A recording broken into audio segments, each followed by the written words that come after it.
কারণ তার গিয়ে জবাব দেওয়ার কিছু নাই। মুখ্যমন্ত্রী অনেক আগে যাওয়া উচিত ছিল। কথা কথা হেলিকপ্টার চলে এদিক থেকে ওদিক যান, একবার যেতেই পারতেন। হেলিকপ্টার করে যেতেন, নামতেন, দেখা করতেন, ভরসা দিতেন, খুব ভালো হতো সেটা। কারণ মুখ্যমন্ত্রী প্রশাসনিক পদ সামলান, মুখ্যমন্ত্রী পুলিশ মন্ত্রী।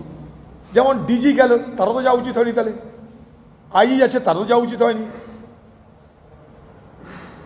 পুলিশের অধিকর্তা যেতে পারে, তাহলে পুলিশ মন্ত্রী কেন যেতে পারবে না? পুলিশে যদি কর্তারা যায়, তাহলে পুলিশের মন্ত্রী কেন যেতে পারবে না? বাংলার মুখ্যমন্ত্রী এড়িয়ে গেছেন, কারণ এটা তার ব্যর্থতা। আর তিনি অন্য আরেকটা ভ্রমণকে ঢাল করে নিজের ব্যর্থতাকে, নিজের অপদার্থতাকে আড়াল করার চেষ্টা করেছেন। এটাও ঠিক না। আমি তো সেদিনই দাবি করেছিলাম মুখ্যমন্ত্রী অনেক আগে আসা উচিত ছিল। মুখ্যমন্ত্রী যদি আগে মুর্শিদাবাদে পা রাখতো, তাহলে হয়তো এত বড় দাঙ্গা নাও হতে পারত, এত বড় বিপদ মানুষের নাও হতে পারত।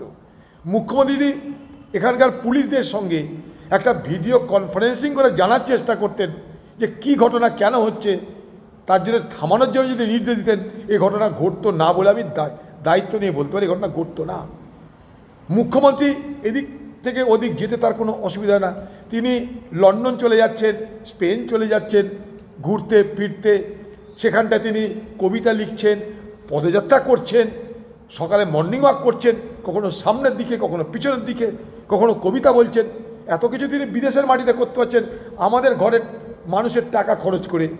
তো সেখানটায় একটা হেলিকপ্টার করেই দেখেন আসতেন, আমরা হেলিকপ্টার ভাড়া দিয়েই দিতাম সবাই মিলে, আসতে তো পারতেন। এখানকার মানুষ খুশি হতো, ভরসা পেত। আপনি নিজেও আসেননি, আপনার কোনো প্রতিনিধি দলও পাঠাননি, সেই সুযোগটা অন্য কেউ নিচ্ছে, তখন আপনার গা জ্বলছে। এখন আপনাদের মধ্যে আন্ডারস্ট্যান্ডিং কি আমার জানা নাই, আপনাদের মধ্যে আন্ডারস্ট্যান্ডিং কতটা আমার জানা নাই। কখন আপনার মোদিকে ভালো লাগছে, অমিত শাহকে খারাপ লাগছে, এই তাল গোলে আমরা সব বিপদে পড়ে গেছি। খোলাখুলি কথা বলুন।